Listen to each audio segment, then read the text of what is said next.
Buongiorno a tutti e benvenuti a quest'ultima giornata di meeting che si apre con la possibilità di un incontro che non temo di definire eccezionale. Abbiamo la possibilità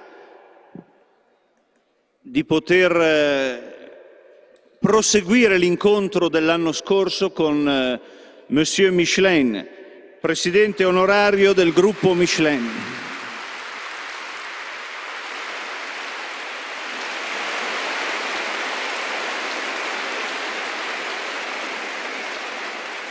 Ieri sera, quando ci siamo visti, ci ha chiesto ma perché mi avete invitato anche quest'anno? Io gli ho risposto di schianto usando il titolo del suo libro Pourquoi pas, perché no? Ma in realtà per incontrare una persona che sentiamo profondamente amica, nel senso reale e non formale del termine, cioè compagna al nostro destino, per la passione, il realismo e la genialità con cui l'esperienza cristiana ha informato tutto il suo lavoro, tutta la sua passione, tutta la sua fatica di imprenditore per decenni a capo di una delle più grandi imprese che è appunto la Michelin.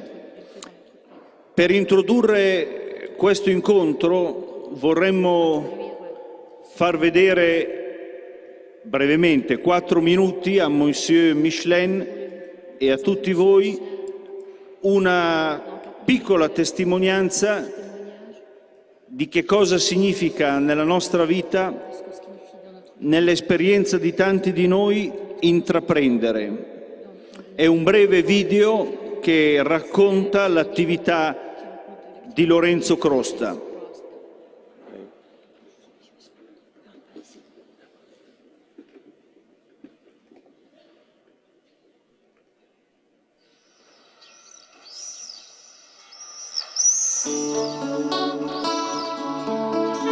Mi chiamo Tonino e abito qui vicino. E allora?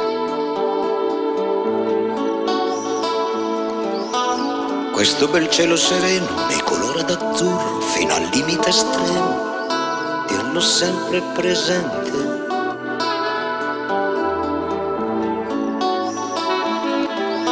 Confuso in un sole di sogno mi sento di un bene che un po' mi vergogno, ma è affascinante.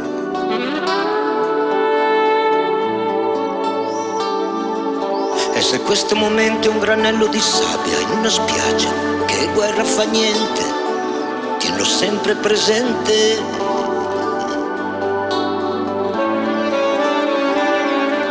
E che cosa credevi che fosse la vita se non un goder di una sosta in una lotta infinita?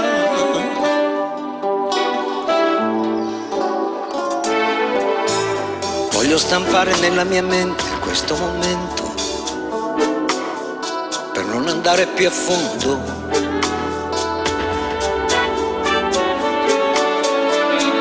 Quando mi sembra che in questa vita segua una strada che non ha via di uscita.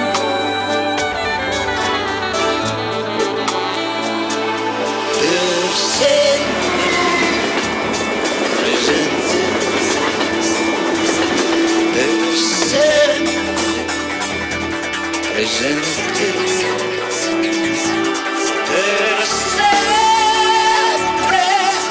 presente, per sempre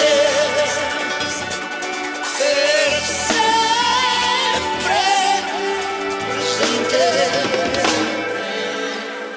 Così voglio dire a questo bel cielo sereno che si colora di azzurro, che son sempre presente. Mi chiamo Maria. È che non è vero, come dice qualcuno, quello è diventato un po' scemo, non capisce più niente. Io sono Gabriele. Mi chiamo Giada. E mi chiamo Giselle. È che il dolore ha il sopravvento e la voce di chi mi vuol bene proprio di chi mi vuol bene, ti giuro, non sento. Io mi chiamo Afonso. Ma anche se questa vita sembra solo una strada Mi facciavi Franco. che non ha via di uscita, Non mi chiamo Luigi. Io mi chiamo Tizio. per sempre presente, per sempre presente, per sempre presente, per sempre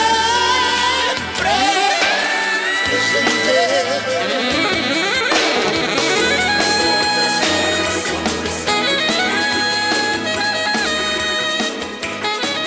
E allora?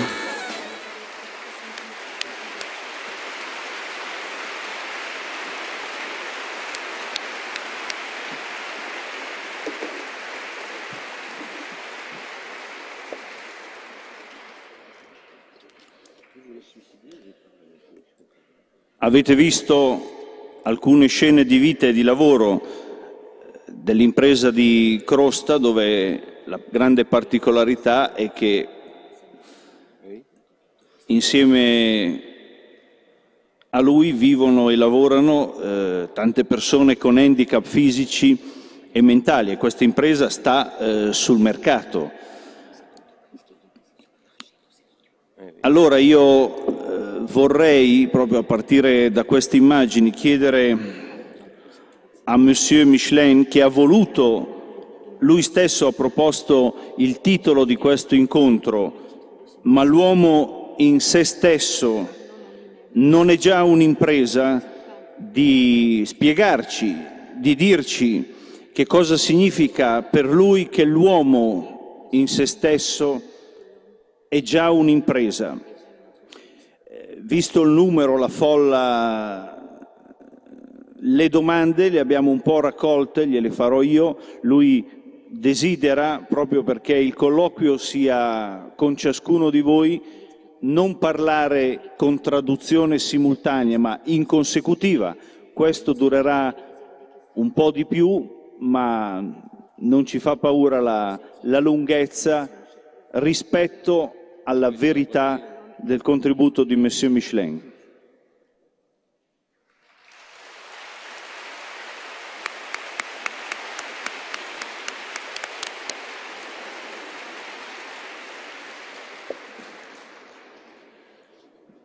Bonjour à tous et à toutes.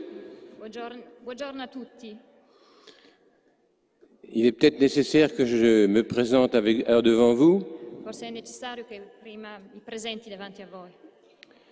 Ma femme et moi, nous avons 78 ans Mia moglie e io stesso abbiamo 78 anni et nous avons reçu 6 enfants. e abbiamo ricevuto 6 figli. Et nous avons fêté, il y a 3 ans, nos 50 ans de mariage. 3 anni fa abbiamo festeggiato i 50 anni di matrimonio.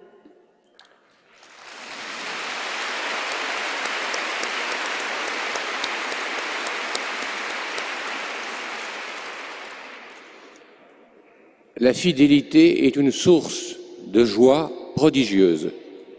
La fidélité. La fedeltà è una fonte di gioia incredibile.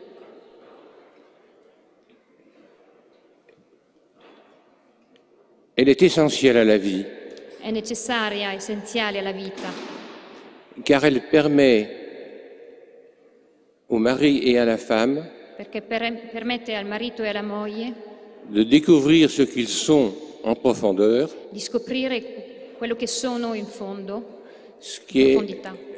la connaissance essentielle pour devenir ce que nous sommes chacun. E questa è la conoscenza essenziale per capire quello che siamo. Enfin, ce que je suis en tout cas Quello che io sono a été déterminé d'une façon essentielle è stato influito, determinato di modo essenziale par ma femme. dalla mia moglie. Malheureusement, elle est très malade. Purtroppo è molto ammalata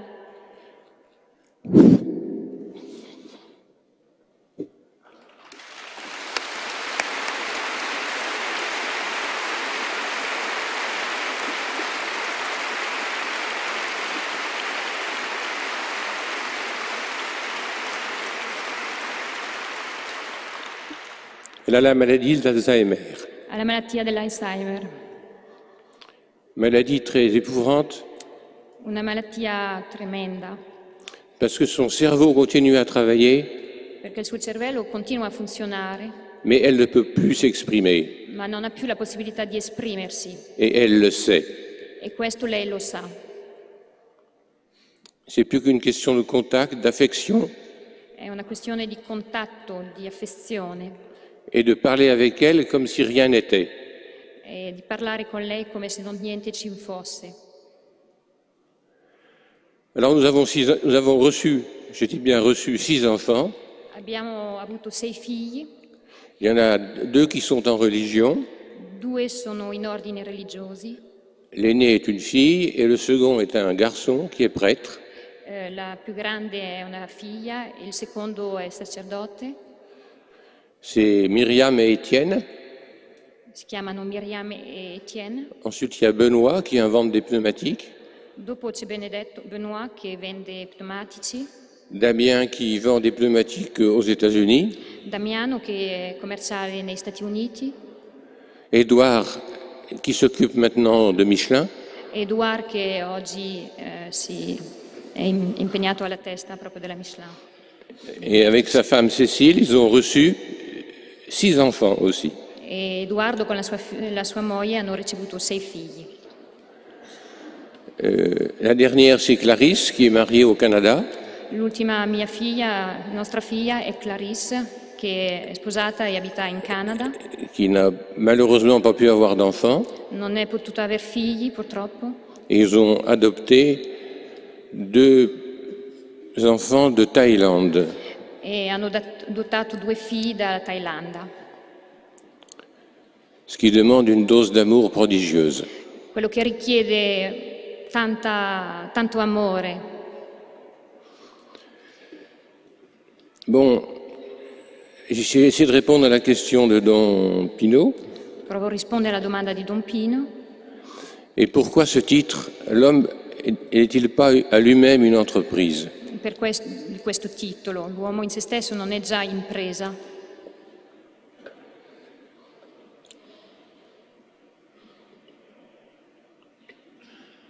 L'homme a besoin de manger, L'uomo ha bisogno di mangiare, de se cultiver, di coltivarsi, et cela n'est pas gratuit. e questo non è gratuito. Il faut donc qu'il ait une occupation, un travail. Ha quindi bisogno di un lavoro. Et vous voyez tout de suite que l'intérêt de l'homme, c'est de travailler. E quindi capite subito perché l'interesse dell'uomo è di lavorare.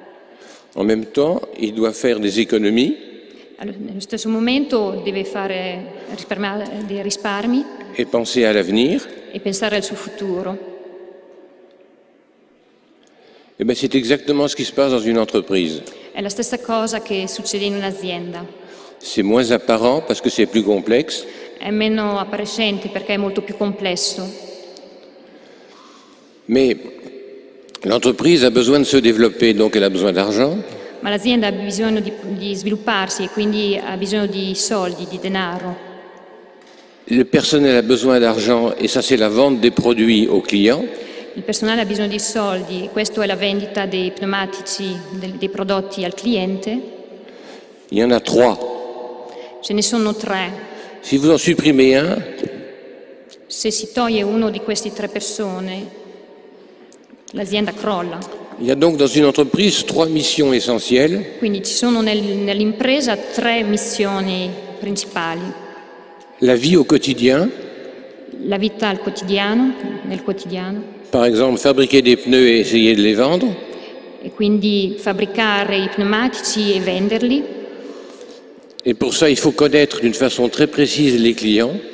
E per questo occorre conoscere di modo molto preciso i clienti.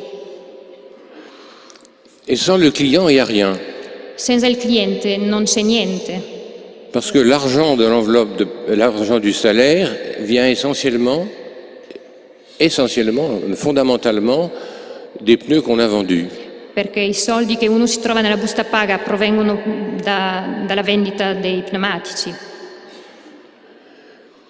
Et puis après, avec cet argent, il faut rémunérer les actionnaires. Poi dopo con questi soldi occorre remunerare i soldi degli azionisti, Parce que c'est eux qui apportent l'argent pour le développement de l'entreprise. perché sono coloro che portano dentro l'azienda i soldi per lo sviluppo dell'azienda. Et le rôle du patron ou du chef d'entreprise, Il ruolo del padrone, del capo, c'est de faire l'équilibre entre ces trois choses. è di trovare l'equilibrio tra queste tre missioni. Il faut qu'ils tiennent compte de l'intérêt du personnel, des clients et des actionnaires. Il padrone deve tener conto degli interessi del personale, degli azionisti e del cliente. Et qu'est-ce que fait un homme dans sa vie? E cosa fa un uomo nella sua vita? Il a les trois missions. Ha tutte e tre missioni. Que son travail soit acheté, Che il suo lavoro consista nell'acquistare, qu'il puisse nourrir sa famille che consista nel dare da mangiare alla sua en famiglia, apportant de l'argent à la maison portando in casa i soldi et en mettant un peu de côté pour sa retraite. e mettendone da parte per la sua pensione, per il suo futuro. Et je pense que, en pensant à ça, vous êtes au cœur du système économique de liberté Quindi pensando a questo aspetto siete al cuore della vicenda economica. Je ne sais pas si j'ai répondu à votre question. Non so se ho risposto alla sua domanda. Direi di sì. Ne abbiamo qui una di un giovane che pensa di affrontare il mestiere di imprenditore, però dice al giorno d'oggi parlare di imprenditore vuol dire ad andare incontro spesso, già per definizione, per il clima sociale che c'è, quantomeno a un certo sospetto o a una certa sfiducia. Che cosa direbbe lei per incoraggiare un giovane a intraprendere la strada del rischio d'impresa? Je vais peut-être vous raconter un peu la manière dont j'ai vécu tout ça. Forse per iniziare racconterò come io stesso ho vissuto questa mia storia. J'aimais beaucoup la voiture et le pneumatique. A me piaceva molto la macchina, l'automobile e il pneumatico.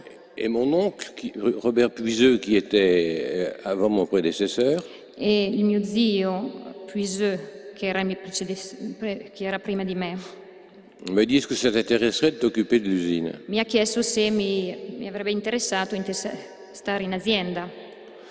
Je lui ai dit: je ne sais pas si j'en suis capable. E io ho risposto: non so se ne sono capace.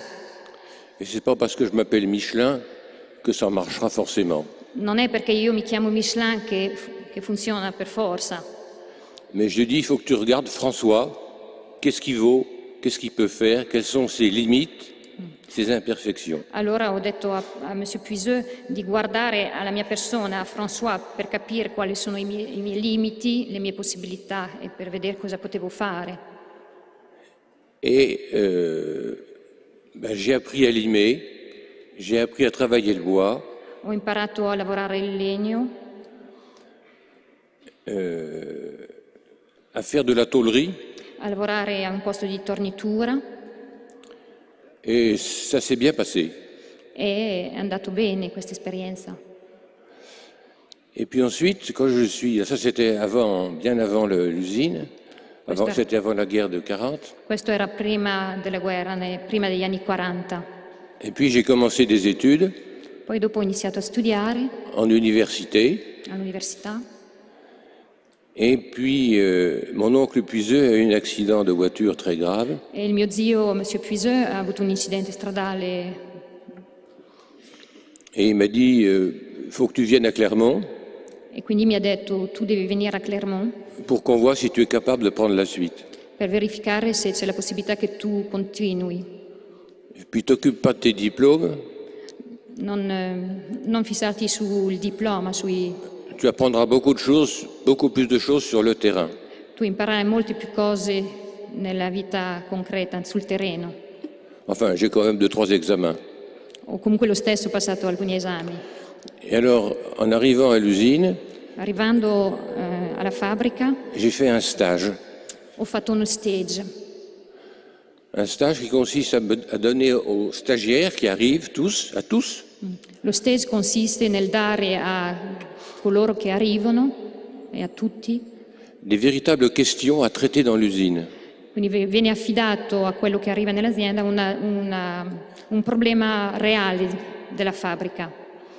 Et à travers ce stage, on s'aperçoit comment travaillent les gens, E quindi attraverso questo stage si scopre come lavora la gente, quelle est la qualité de leur contact avec le personnel, quel qu'il soit, qual è la qualità del loro rapporto con il personale,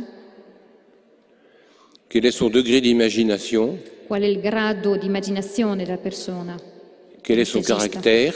qual è il suo temperamento. Ensuite, j'ai fabriqué des pneus Poi dopo ho fabbricato i pneumatici. et les machines étaient très fatigantes à l'époque et j'étais pas très costaud. Alors All'epoca i macchinari non erano molto performanti come adesso, era un lavoro molto faticoso et j'en garde encore mal au bras. e io ho ancora male alle braccia. Et puis j'ai fait des études d'organisation de poste. Poi dopo ho fatto studi per l'organizzazione dei posti di lavoro. L'organisation des postes consiste à supprimer les opérations inutiles Quindi lo studio dell'organizzazione dei posti di lavoro consiste nel verificare la possibilità di eliminare delle operazioni inutili et pour diminuer la fatigue. e di ridurre la fatica. Et là, j'ai appris beaucoup de choses avec le moniteur. E lì ho imparato molte cose con la persona che mi seguiva. Et puis j'ai vu de très près ce que c'était que les problèmes avec des ouvriers, des opérailles, dans tous les problèmes d'organisation. E ho potuto vedere da molto vicino, toccare la realtà degli operai. Et je me suis aperçu qu'il fallait prendre beaucoup de temps pour expliquer le but, la finalité du travail de l'usine. E mi sono accorto che occorreva prendere tempo per spiegarle lo scopo della fabbrica, le finalità. Et de bien montrer que tout chef est le représentant des intérêts du client. E per far capire che ogni responsabile, ogni capo deve far capire l'interesse del cliente. La responsabilité de tous dans une entreprise, c'est de faire des produits vendables. La responsabilità di tutti nella fabbrica è di fare dei prodotti vendibili. Et ce qui montre que le véritable patron d'une entreprise, c'est le client, et c'est pas moi en tout cas. E questo dimostra che il vero padrone della fabbrica non è il padrone, ma il cliente. Pas de client, pas d'entreprise. Se non ci sono clienti non esistono le imprese. Alors ensuite, j'ai été au service de recherche pour imaginer des nouveaux pneus. Dopo sono stato nel servizio di ricerca e sviluppo, ricerca per immaginare nuovi pneumatici. Et j'ai appris beaucoup de choses avec tous les gens de la recherche, parce que ça me passionnait. E lì ho imparato tanto dalle persone che lavoravano in ricerca, perché questo per me era appassionante. Ensuite, j'ai fait du commerce. Poi ho fatto del commercio. Et puis un jour, M. Puiseux m'a dit, tu sais, je crois que tu peux devenir le patron. E poi dopo M. Puiseux mi ha detto, mi sembra che tu a questo punto puoi diventare il padrone. Et j'ai dit, tu en es sûr? E io ho chiesto, ma sei proprio sicuro? Oui, oui. Les contacts que j'ai eus avec les gens de l'usine me montrent que tu es bien admis, bien compris et que tu écoutes bien les gens. Sì, sì, tutti i contatti che ho avuto con tutte le persone dell'azienda mi fanno dire che tu sei in grado di capire le persone. Et ça, c'est le commencement de tout. E questo è all'inizio di tutto. Et quand je pense à maintenant à ce que j'ai fait ou ce que je fais, Quando penso a quello che ho fatto o quello che faccio, je m'aperçois que l'essentiel a été fait dans cette période-là. mi accorgo che l'essenziale l'ho fatto in quel periodo lì. Et j'ai lu un jour une phrase qui m'a beaucoup intéressé. Ho letto una volta una frase che mi ha interessato molto. Si tu ne sais pas d'où tu viens, Se tu non sai da dove provieni, tu ne sais pas où tu vas. non sai dove vai. Et ça, c'est le propre de la vie d'un homme, comme la vie d'une entreprise. E questo in fondo è il cuore della questione dell'uomo, come è il cuore dell'impresa. Alors, je reconnais volontiers que cette formule un homme est-il une entreprise est un peu trop ramassée.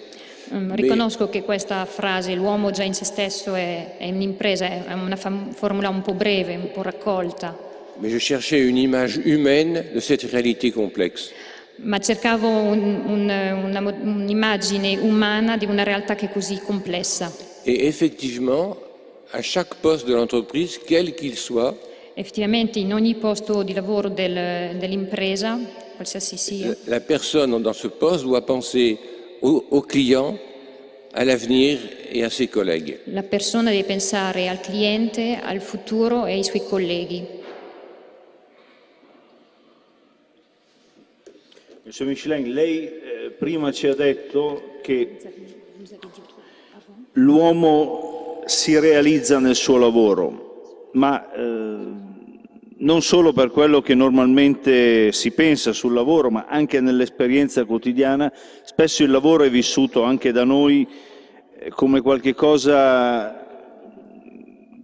di necessario che però per la fatica, le difficoltà, il sacrificio, l'esperienza dei propri limiti a volte è obiezione a questa realizzazione. Che cosa vuol dire per lei, nella sua esperienza, che l'uomo si realizza nel suo lavoro?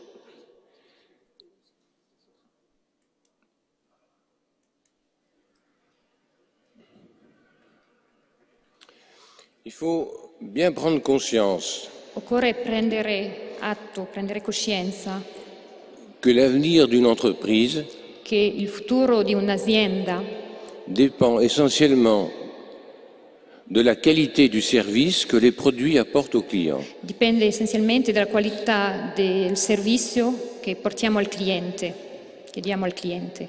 C'est-à-dire que le fait de fabriquer des pneus, s'il n'a pas une dimension de service, Quindi il fatto di produrre i pneumatici, se non ha una dimensione di servizio, ce n'est pas bon pour les hommes et pour les clients. non è una cosa buona né per gli uomini né per i clienti.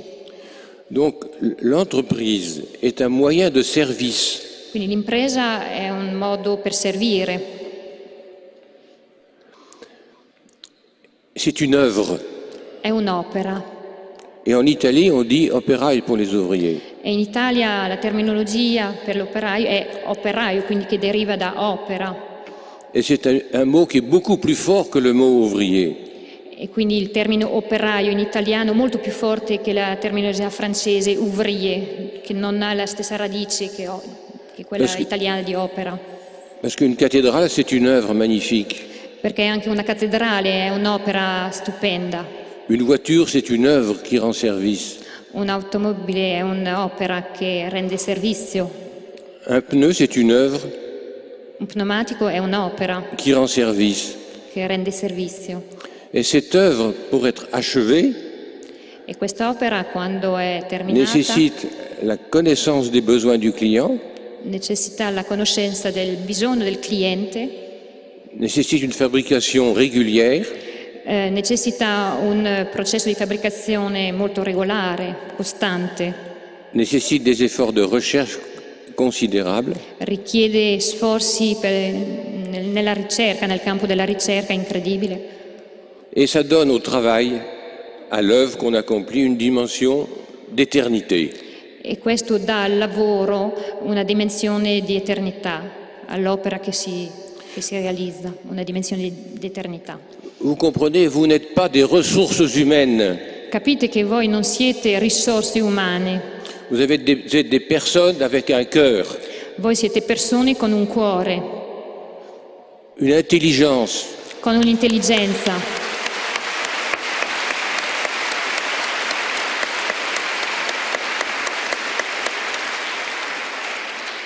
et une volonté. e con una volontà, una forza di volontà. Alors, il faut remarquer une chose très importante qu'on oublie toujours. E occorre notare una cosa che spesso ci si dimentica. Dans l'énorme circuit économique d'échange des biens et des services, In tutti i circuiti economici e di servizio, d'une certaine façon, directement ou indirectement, di un certo modo, di modo diretto o più indiretto, vous achetez des produits voi comprate dei prodotti qui contiennent une part de votre travail. che contengono una parte del vostro lavoro. Donc, vous vous payez vous-même. Pertanto pagate voi stessi una parte della vostra busta paga. Un jour, je discutais de ça avec des opérailles, des œuvriers, comme je les appelle à Clermont. Un giorno parlavo di questo con degli operai J'ai essayé de leur expliquer un peu la vie industrielle. Non, merci. e provavo a spiegare un po' a loro la vita industriale. Il se trouve que près de Clermont, on fabrique des fromages qu'on appelle des Saint-Nectaire. E quindi qui vicino a Clermont-Ferrand si fabbricano dei formaggi che si chiamano le Saint-Nectaire. Et alors j'ai dit, quand vous achetez du Saint-Nectaire, vous achetez du caoutchouc. E ho detto, quando comprate un formaggio Saint-Nectaire, comprate della gomma. Mais ils m'ont dit, on ne fait pas de caoutchouc, on fait pas du fromage à l'usine. Allora mi hanno risposto, ma noi in fabbrica non facciamo mica i formaggi. Alors je dis, c'est vrai que le Saint-Nectaire est un fromage qui est rond, Allora ho risposto, è vero che il Saint-Nectaire è un formaggio rotondo, mais il n'a pas pu venir tout seul de Saint-Nectaire à Clermont-Ferrand. ma da solo non è potuto arrivare fino a Clermont-Ferrand. Par conséquent, il est venu sur une voiture, Pertanto è dovuto viaggiare su un mezzo, su una macchina. et dans le prix du Saint-Nectaire, il y a le prix de votre travail. E quindi nel prezzo del Saint-Nectaire, quando lo comprate, è incluso anche il costo del vostro lavoro. C'est pour ça que si, à chaque acte de votre travail, vous ne pensez pas à cette réalité, Pertanto se non pensate a questa realtà nel vostro lavoro, vous pénalisez vous-même. è come penalizzare voi stessi. C'est-à-dire qu'il ne faut pas que les augmentations de salaire soient supérieures aux gains de productivité. Non occorrono aumenti di salari maggiori della produttività, La productivité. maggiore di quella che è l'aumento della produttività. Et ça, c'est tout le mystère de la vie économique. Questo è tutto il mistero della vita economica. Mais il a une dimension humaine fondamentale. Ma c'è una dimensione umana fondamentale. Et notre Saint-Père le Pape E il Papa l'a remarquablement exposé dans Centesimus Annus. l'ha esposto chiaramente. Alors il y a 2 ou 3 passages qui sont très typiques.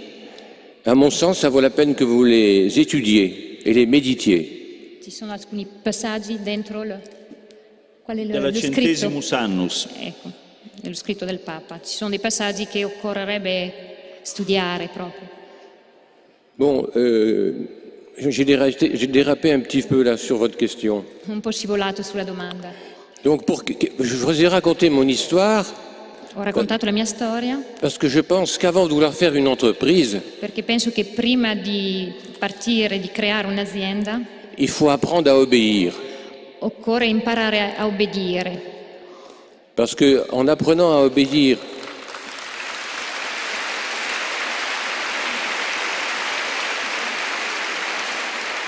Perché imparando ad obbedire, en apprenant d'obéir à la matière et à vos chefs, imparando ad obbedire alla materia, ai vostri capi, vous acquérez une sorte de réflexe acquisite una sorta di D'attitude. di atteggiamento qui vous permettra d'être sensible aux besoins du client, che vi permetterà di essere all'ascolto del cliente, aux besoins du personnel ai bisogni del personale et aux besoins fondamentaux des actionnaires. e ai bisogni degli azionisti. Encore une fois, je vous dis que si je n'avais pas fait ça, en commençant par en bas, je ne serais jamais devenu ce que je suis. Un'altra volta voglio ripetere che se non avessi fatto questo partendo dal basso non sarei mai diventato quello che sono diventato.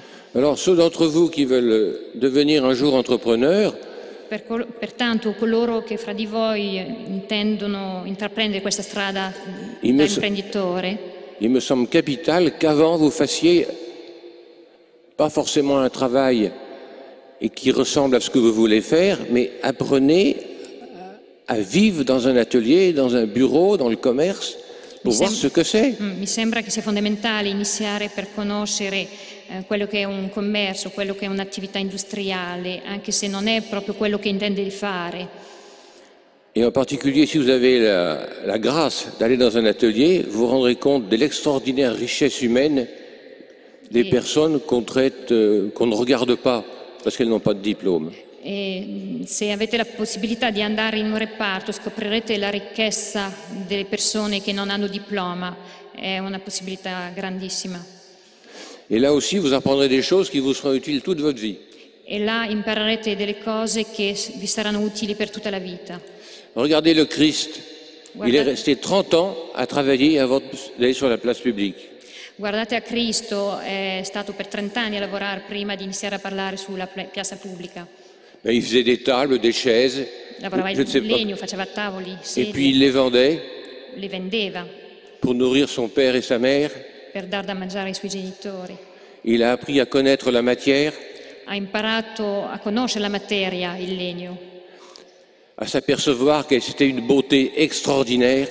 e si è accorto che era una bellezza incredibile.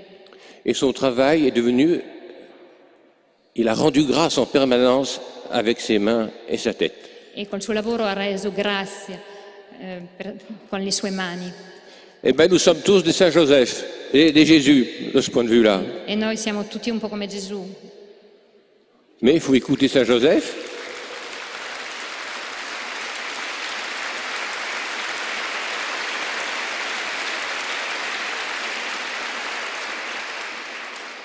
Il faut écouter Saint-Joseph et puis Occorre ascoltare San Giuseppe il faut voir comment Marie s'occupait de son fils. e guardare come Maria si occupava del suo figlio. Elle qui était si inquiète avec Joseph quand Jésus était resté à Jérusalem. Elle qui a été si inquiète parce que son fils était resté à Jérusalem. Lei che era preoccupata perché il suo figlio era rimasto a Gerusalemme. Et puis deuxièmement, je crois que ça vous permettra de vous connaître un peu plus vous-même. E io penso che anche lavorare così in un reparto è la possibilità per voi di scoprire di più quello che siete. Parce que l'homme se fait en permanence des illusions sur sa valeur. Perché l'uomo spesso si illude sul suo valore. Non? C'est pas des hérésies? Non sono eresie non queste. niente affatto. Mi ha colpito un accenno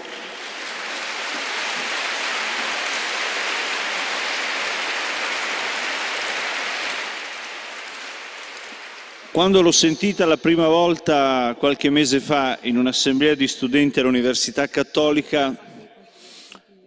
Mi ha colpito un aspetto a cui lei adesso ha accennato, come è stata ed è importante nella sua vita la ricerca della bellezza. Lei voleva fare, se non sbaglio, il meteorologo perché le piacevano e le piacciono tanto le forme diverse delle nuvole nel cielo. Ecco, nel suo lavoro di imprenditore, nella quotidianità di questo lavoro, che importanza ha, che cosa vuol dire la ricerca della bellezza?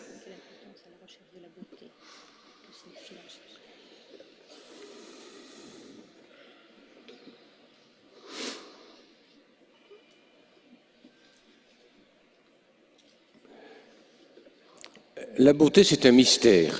La bellezza è un mistero. Vous ne pouvez pas expliquer la beauté. Non potete spiegare la bellezza. La beauté d'une rose, la beauté de la musique, la beauté de La quelqu'un. bellezza di una rosa, della musica, di una persona. Il y a un échange particulier qui se fait, qui est indéfinissable mais réel. È uno scambio molto particolare che però non si riesce a definire. C'est une attitude essentielle que d'accepter le mystère. È un atteggiamento essenziale il fatto di accettare il mistero. Dans le domaine de la recherche chimique, par exemple, Nel campo della ricerca chimica, per esempio, j'ai toujours été très frappé de voir les chimistes sono sempre rimasto molto colpito del fatto di vedere i chimici s'émerveiller devant la complexité des choses et leur fonctionnement. meravigliarsi davanti alla complessità delle cose e dal loro funzionamento. Ils recherchent la beauté des corps chimiques, Cercano la bellezza dei corpi chimici, degli la elementi beauté de chimici. l'organisation, de la manière dont ça fonctionne, La bellezza dell'organizzazione, del modo in cui funziona. la beauté de la vie. Cercano la bellezza della vita. Et je crois qu'il est capital Penso che sia fondamentale de faire silence far silenzio pour laisser les choses vous pénétrer au-delà de votre raison. per lasciare le cose penetrarvi al di là della ragione. C'est vrai pour les personnes qui vous entourent Questo è vero per le persone che vi circondano et c'est vrai pour l'ensemble de la création. e questo è vero per tutta la creazione. Il y a un psaume extraordinaire où le psalmiste C'è un dit, salmo straordinario il parle de l'être étonnant qu'il est en parlant à Dieu.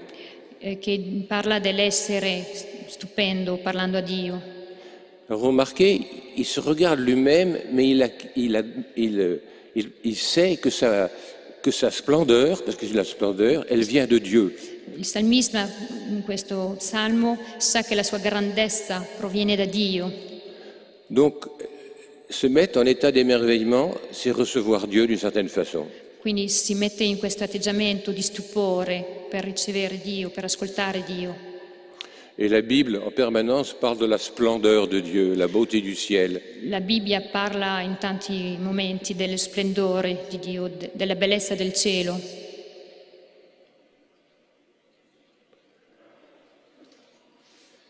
Non?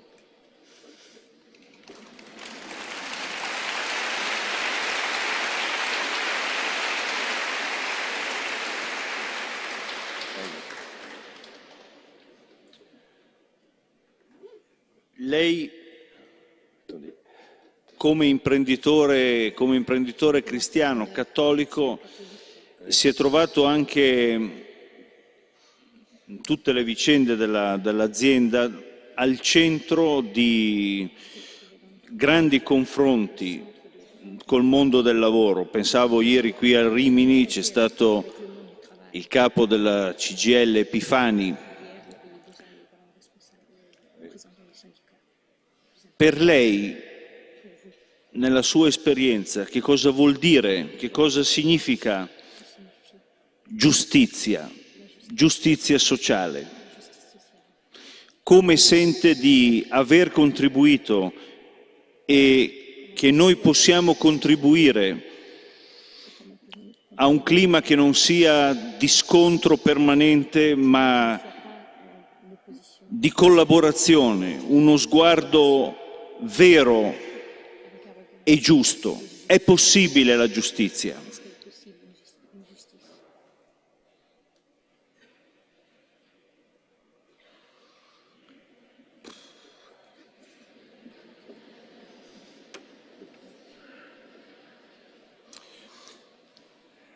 Il y a une phrase dans la Bible ou dans Saint Jacques C'è una frase nella Bibbia, in San Giacomo, qui dit « La miséricorde se moque de la justice ». che dice alla misericordia non importa la giustizia. Ça veut dire quoi? Questo cosa significa? La justice ne tient jamais compte de la liberté des hommes et des femmes. La giustizia non tiene conto della libertà dell'uomo o della donna, de leur capacité et de leur nécessité de devenir meilleurs. non prende in considerazione della loro volontà, della loro capacità a progredire, a diventare migliori. Et la justice des hommes ou la justice sociale est forcément en fonction des idéologies qui sont à la base de ces réflexions. e la giustizia dei uomini è per forza impregnata dalle ideologie che ci sono. Et la justice sociale est un moyen extraordinaire de renforcer la lutte des classes. La giustizia sociale è un modo straordinario per rinforzare la lotta fra le classi. Parce qu'elle fait abstraction de cette réalité profonde que chaque homme est différent. Perché fa astrazione del fatto straordinario che ogni uomo è a sé, è diverso dagli altri, è unico. Dans toute l'histoire du monde, il y aura une personne qui ressemble à chacun d'entre vous. In tutto il mondo, in tutta la storia del mondo, non ci sarà nessun altro che assomiglierà a voi. Il n'y aura personne comme vous dans les siècles qui s'annoncent. Non ci sarà nessun altro come voi stessi nei secoli futuri. Par conséquent, vous vous rendez bien compte que ce n'est pas avec de la justice qu'on peut résoudre ce problème de l'évolution de chacun. È per quello che non si può, parlando della giustizia, risolvere il problema di ognuno. Je crois que c'est le fondement de mes réflexions à moi. Peut-être que je suis hérétique, vous me le direz tout à l'heure. Forse io sono eretico dicendo queste cose. Mais plusieurs fois dans ma carrière, il y avait des personnes qui ont fait des erreurs. Ma per varie volte nella mia carriera ci sono state persone che hanno fatto dei sbagli. Du point de vue de la justice, j'aurais dû prendre une sanction. Dal punto di vista della giustizia avrei dovuto prendere provvedimenti. J'ai préféré de voir avec cette personne qu'est-ce qu'elle pourrait faire pour ne pas les recommencer. Ho preferito capire con quelle persone qual era il modo migliore perché non si ripetesse l'errore. Parce que si j'avais pris des sanctions, j'aurais cassé quelque chose. Perché se io avessi preso provvedimenti avrei rotto qualcosa. Il ne s'agissait pas de faute morale. Non si trattava di errori morali. Le problème du vol, du problème des choses morales, c'est une autre question, c'est en dehors de la notion de justice sociale en tout cas. Cioè, il problema morale è fuori del problema della giustizia sociale, quindi non si trattava di furti. Mais alors vous me direz comment expliquer qu'il y a des gens pauvres et des gens riches. Allora mi chiederei, ma come mai esistono ricchi e poveri? C'est un problème redoutable. Questo è un problema importante.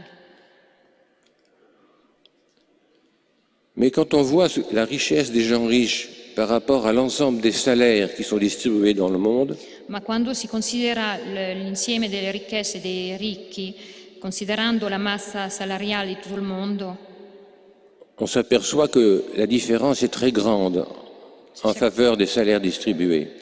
ci si accorge che ci sono molte differenze tra i stipendi che vengono erogati. À l'usine, il y a des chiffres ronds. Notre chiffre d'affaires était de 100 milliards de francs. In fabbrica avevamo un fatturato di 100 miliardi di franchi. On distribuait 30 milliards de francs de salaire dans le monde entier. Noi davamo una massa salariale di stipendi di 30 miliardi in tutto il mondo Et 500 millions aux actionnaires. e 500 milioni di franchi agli azionisti. Et il y a autant d'actionnaires que de personnel au travail. E c'è lo stesso numero di azionisti che il numero di dipendenti. Alors, si vous parlez de la richesse de quelqu'un sans faire référence à ses responsabilités sociales, Quindi se si parla della ricchezza senza parlare della responsabilità sociale et industrielle, e industriale, vous faites une erreur fondamentale de jugement. commettete un errore nel giudizio. Alors, bien sûr, il y a des gens qui abusent. È chiaro che c'è gente che se ne approfitta. Bah. De toute façon, les abus qu'ils font, c'est des sommes très faibles par l'ensemble de la masse salariale et du chiffre d'affaires des entreprises. Diciamo, gli abusi è una cifra molto limitata se consideriamo a confronto della massa dei stipendi, di tutti i stipendi. Et puis, qu'est-ce qui n'a pas abusé un jour ou l'autre? E quale di noi non ha usato un po' il suo potere? Est-ce que nous avons toujours travaillé 8 heures? Abbiamo sempre lavorato 8 ore? Est-ce que nous sommes toujours arrivés à l'heure? Siamo sempre arrivati in orario a lavoro? Un jour, un ingénieur m'a dit, mais vous avez été amené de licencier, mais pourquoi pas moi, etc. Un giorno un ingegnere Et pourquoi ces licenciements? Un ingegnere mi ha chiesto del perché di licenziamenti e chiedeva perché non licenziare me. Parce que, je lui ai dit, les charges imposées par l'État sont telles Perché gli oneri sociali imposti dallo Stato que sono molto importanti, troppo elevati.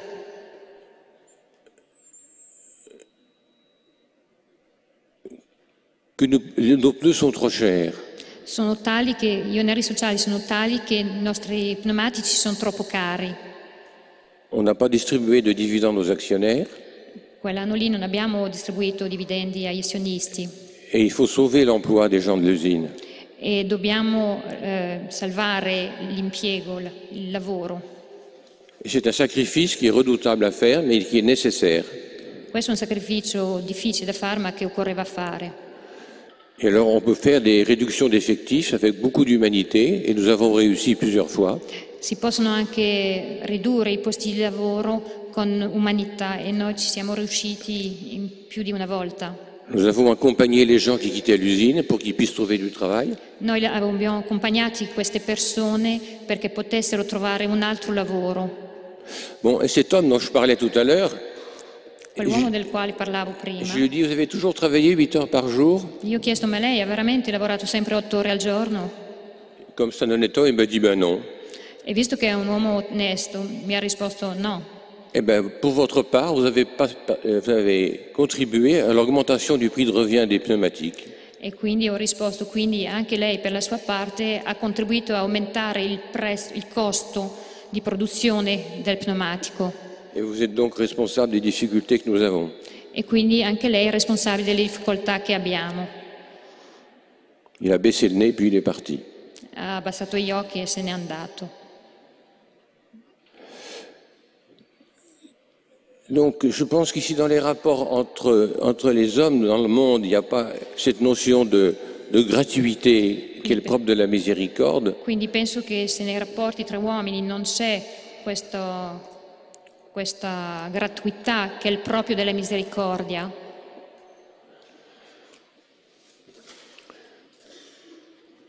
Vous savez, un des gros problèmes que nous avons dans une entreprise, c'est que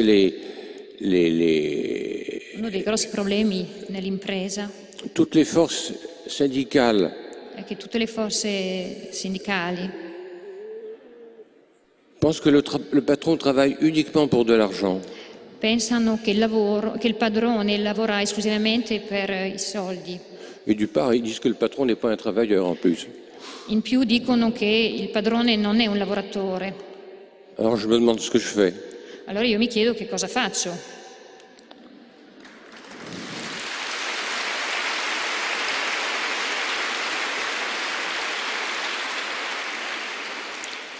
Et j'ai discuté un jour avec un syndicaliste qui me disait justement que je n'étais pas un travailleur. Un giorno ho parlato con un sindicalista che diceva che io non ero un lavoratore.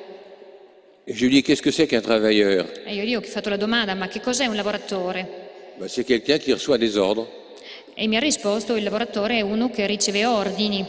Par définition, le patron donne des ordres, mais il n'en reçoit pas. E quindi per definizione il padrone dà ordini, ma non riceve ordini. Ah, j'ai dit, vous êtes sûr? C'était le jour d'une grève, c'était très intéressant. Era un giorno di uno parce que sciopero e io ho chiesto, ma lei è proprio sicuro di quello che sta dicendo? je dis, ben, vous êtes en train de me donner un ordre en me disant que quelque chose ne marche pas dans l'usine. Lei oggi stesso che sta facendo sciopero mi sta proprio dando un ordine, richiamandomi al fatto che c'è qualcosa in azienda che non va. Et puis quand Monsieur Fiat, Monsieur Mercedes, Monsieur Citroën, Monsieur Peugeot, etc. E come gli altri, Monsieur Fiat, quelli della Fiat, quelli della Mercedes, demandent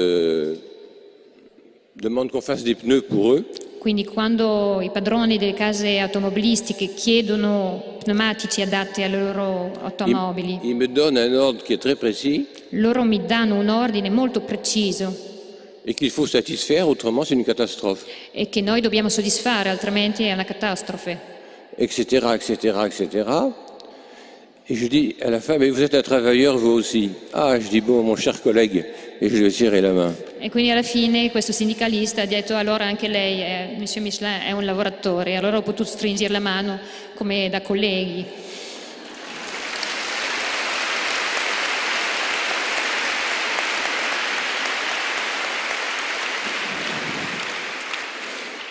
Vous savez, cette phrase-là, la miséricorde se moque de la justice, ça veut dire qu'il faut aborder tous ces problèmes avec de l'amour. Sapete che questa frase, quindi che la misericordia, alla misericordia non importa la giustizia, significa che occorre affrontare le cose con molto amore.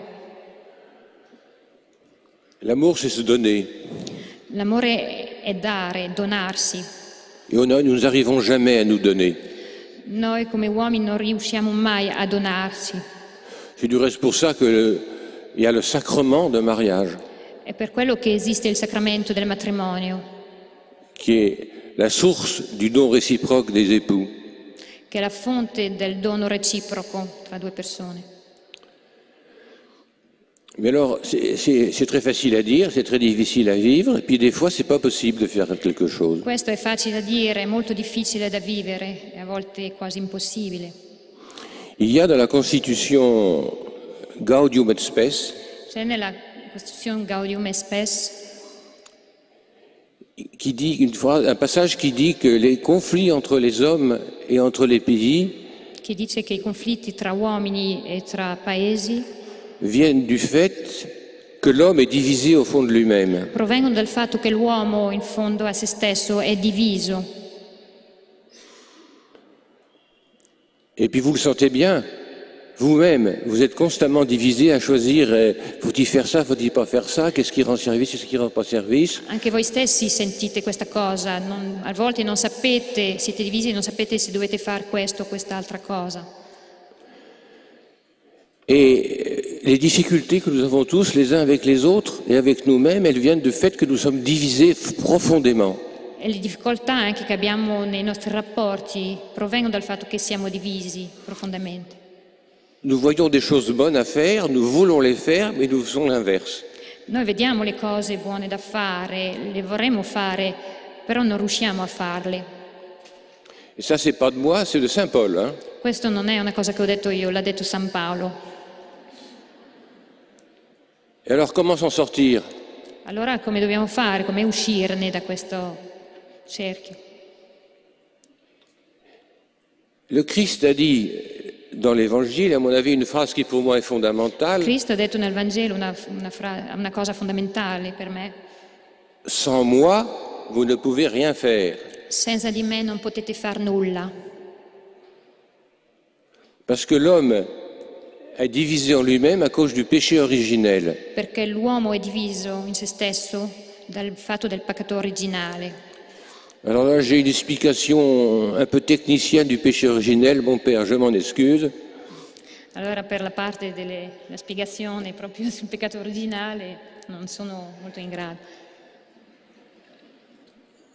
Adam et Ève ont été éblouis par leur beauté et leur intelligence. Adam et Ève ont été éblouis. Adamo ed Eva sono stati illuminati dalla bellezza. Ils se sont émerveillés d'eux-mêmes. Si sono meravigliati da loro stessi. Et ils se sont dit, après tout, pourquoi avons-nous besoin de Dieu? E allora si sono chiesti, ma allora perché abbiamo bisogno di Dio? Et quand Dieu leur a dit, vous ne mangerez pas de cet arbre, c'est-à-dire de la connaissance du bien et du mal. Quindi quando Dio ha detto non prenderete di questo albero che è la conoscenza del bene e del male, Satan ou le serpent est venu leur dire, Satano, il serpente, è venuto a dire, vous voyez bien que Dieu ne vous aime pas, vedete bene che Dio non vi ama puisqu'il vous refuse quelque chose. perché vi rifiuta qualcosa. Alors, éblouis par leur beauté, ils se sont dit, bah, c'est vrai, il faut que nous devenions des dieux. E quindi loro, che erano così colpiti da questa bellezza, anche loro hanno desiderato essere come Dio. Oui, ils ont oublié une seule chose, c'est que la substance de l'homme, sa substance profonde n'a rien à voir avec celle de Dieu. Hanno solo dimenticato il fatto che la sostanza profonda dell'uomo non ha niente da che fare con la sostanza di Dio. C'est un peu comme si ils ont refusé le mode opératoire que Dieu leur avait confié.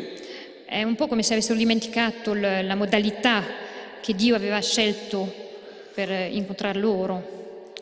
Qui n'a pas fait l'expérience avec un jouet ou avec une machine quelconque, un ordinateur, de commencer à pianoter Chi di voi non ha fatto l'esperienza di iniziare a suonare su un pianoforte, a iniziare a usare un computer, sans lire le mode opératoire? senza leggere il modo per utilizzare il mezzo? L'ordinateur s'est planté, Allora il computer si è fermato, il est bloqué, si è inchiodato il faut retourner chez le fabricant. e quindi bisogna ritornare dal fabbricante. Ben, en l'occurrence, le fabricant de l'homme et de la femme, c'est Dieu. E in quel caso il fabbricante dell'uomo e della donna è Dio. Et Dieu s'est dit, il faut que j'envoie un réparateur qui soit à l'image des hommes. E quindi Dio ha voluto mandare una persona per riparare che fosse alla dimensione dell'uomo. Et le Christ est homme et Dieu. E quindi il Cristo è uomo e Dio. Et pendant 30 ans, il a caché complètement sa capacité, sa divinité. E Dio per 30 anni ha nascosto questo aspetto. Et après, il s'est exprimé, mais d'une façon qui sollicitait l'adhésion des gens, E quindi dopo si è espresso sollecitando l'adesione dei uomini. mais il n'a pas dit je suis Dieu, écoutez-moi. Però Non. non ha ripetuto io sono Dio, ascoltatemi. Il a proposé le sens du royaume de Dieu par des paraboles, par toutes sortes de Ha choses. proposto il senso del regno di Dio utilizzando paraboli. C'est pour ça que pour moi, la phrase la plus importante de l'Évangile, c'est « sans moi, vous ne pouvez rien faire ». Alors, Per quello che per me è la frase essenziale del Vangelo è senza di me non potete far nulla. qu'est-ce que ça veut dire, ça? Che cosa significa questo? Mes pensées ne sont pas vos pensées, dit Dieu. I miei pensieri non sono i vostri pensieri. Et nous ne savons pas très bien, même pas du tout, comment notre activité à chacun E noi non sappiamo bene come le nostre attività s'inscrit dans le plan de Dieu. fanno parte del piano di Dio. Et le mot « faire » dans la bouche du Christ, E la parola fare nella bocca di c'est Dio, faire di Cristo, la volonté de mon Père qui est d'achever la création. è fare la volontà di Dio, che è quella di compiere la creazione. C'est pour ça que notre religion est une religion fondamentale. È per quello che la nostra religione è fondamentale, Parce que dans le respect infini de notre liberté, perché nel rispetto della nostra libertà Dieu nous a proposé un homme qui nous explique ce qu'il faut faire et qui a la capacité de nous aider. Dio ci ha proposto un uomo che ci spiega che cosa fare e che ha la capacità di amarci. Et bien voilà les conséquences du péché originel, eh ben, c'est toutes les difficultés que nous avons. Nous ne sommes pas contents avec nous-mêmes, nous ne sommes pas contents, etc. etc. Le difficoltà che abbiamo sono le conseguenze del peccato originale. Alors, comme le péché originel nous a coupé de la source de la joie et de la paix qui est Dieu, Visto che il peccato originale ci ha tagliato, allontanato dalla gioia, da Dio, et que l'homme ne peut pas vivre sans étoile polaire, e che l'uomo non può vivere senza una stella polare, ayant perdu la vraie étoile polaire qui est Dieu, avendo perso questa stella polare, questa vera stella polare che è Dio, il a fait des dieux de substitution. ha fatto altri dei di sostituzione, che sono sostituiti a Dio. Alors c'est la drogue, Quindi c'est per esempio la l'alcool, droga, l'alcol, c'est beaucoup de choses comme ça, c'est un abus de la sexualité effroyable, è un abuso della sessualità, un dévoiement des forces d'amour physique de l'homme et de la femme redoutable. C'est Hitler è anche l'esempio di Hitler, qui a remplacé Dieu par la race, che sostituiva Dio con la razza, et avec les effets que vous connaissez, qui sont épouvantables. con tutte le conseguenze che conoscete, J'ai 3 personnes de ma spaventosi. famille qui sont mortes en Allemagne. 3 persone della mia famiglia sono morte in Et puis, Germania. il y a Staline qui a déifié la notion de classe, E c'è Stalin con le sue nozioni di classi, refermant la classe ouvrière che ha rinchiuso Sur la elle-même. classe degli operai su se stessa, en opposition avec les autres. opponendola alle altre classi. Ce qui est contraire, vous le sentez bien, à la réalité de la vie de tous les jours. ciò che è contrario alla realtà quotidiana. Mais ça aussi, ça conduit à des erreurs épouvantables, Ma anche questo ha condotto a dei sbagli fondamentali. dont la plus grave n'est pas le goulag et les massacres, La conseguenza più spaventosa non è la questione dei gulag o dei massacri, mais c'est la distillation dans les esprits de tout le monde du matérialisme ma è la diffusione nella mente, nella mentalità comune del materialismo.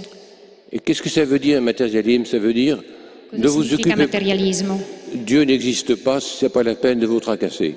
È dire Dio non esiste, non preoccupatevi, Mais l'État va s'occuper de vous. ma lo Stato vi prenderà in mano, si occuperà di voi.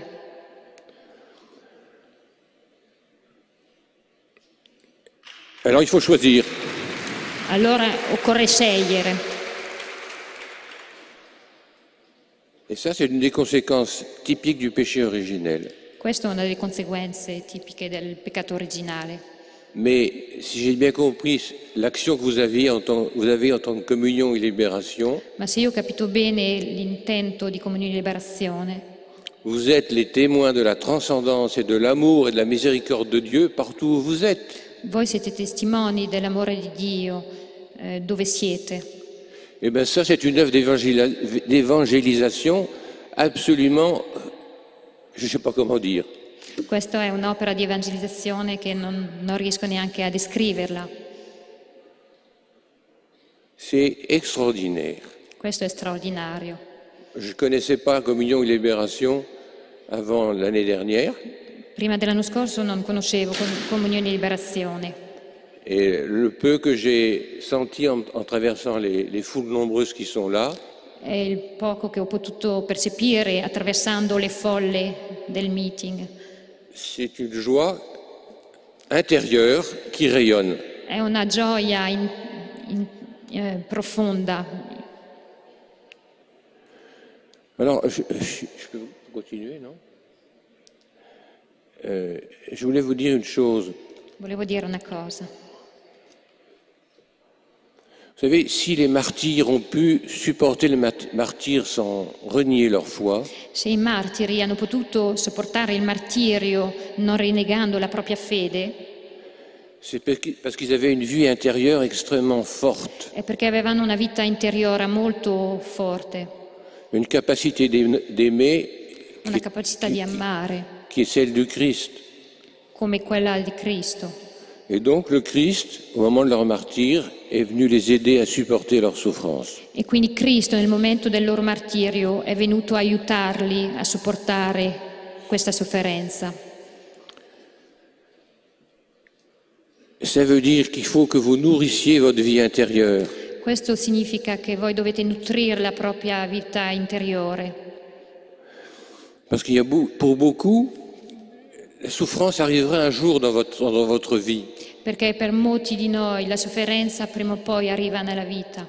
Et puis il y a au long des jours ces espèces de petits martyrs qui sont les difficultés avec les personnes qui vous entourent. E nell'andare degli anni ci sono questi piccoli martiri che sono le difficoltà che ci si trova ad affrontare nei rapporti con le persone che vi circondano, Où il faut de la patience. e dove occorre pazienza.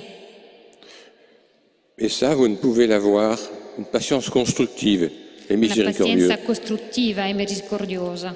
Vous ne pouvez l'avoir que si le Christ est en vous. E questo la potete raggiungere, questa pazienza, soltanto se Cristo è in voi. Et c'est tout le sens de la religion chrétienne, Questo è il senso della religione cristiana, qui est d'achever la création du monde dans l'amour. è il compimento della creazione nell'amore.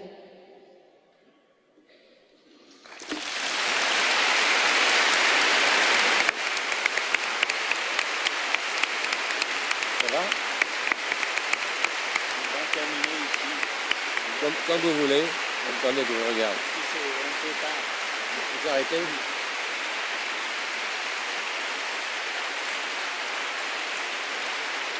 Mais je n'ai pas parlé de ça. Une minute.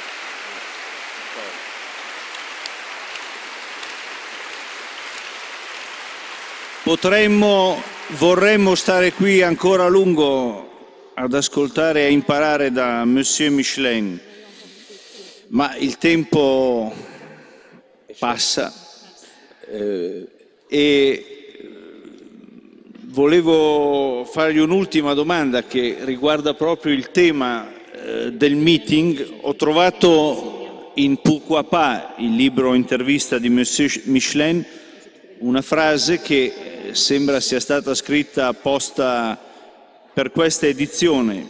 Io non guardo il cammino percorso, ma quello che resta da fare. Questo permette di rimanere coi piedi per terra. Si prova una tale sensazione di piccolezza di fronte alla vastità del compito che si ha davanti. Ecco, per lei, Monsieur Michelin, che cosa vuol dire tendere continuamente alla meta? Oui, et le vrai progrès, c'est l'amour. Il vero progresso è l'amore. Parce que l'amour est par définition insatisfait. L'éternité, Dieu. Perché l'amore richiama l'eternità, a Dio.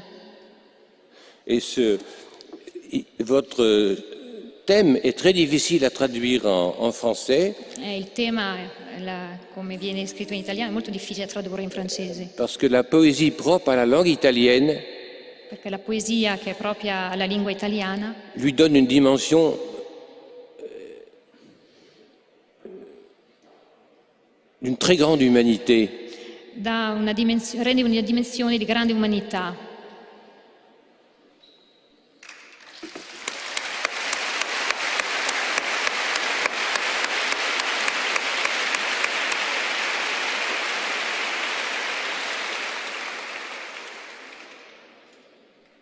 Voglio ringraziare a nome di tutti voi Monsieur Michelin, rinnovandogli fin da ora l'invito per l'anno prossimo. Non abbiamo potuto...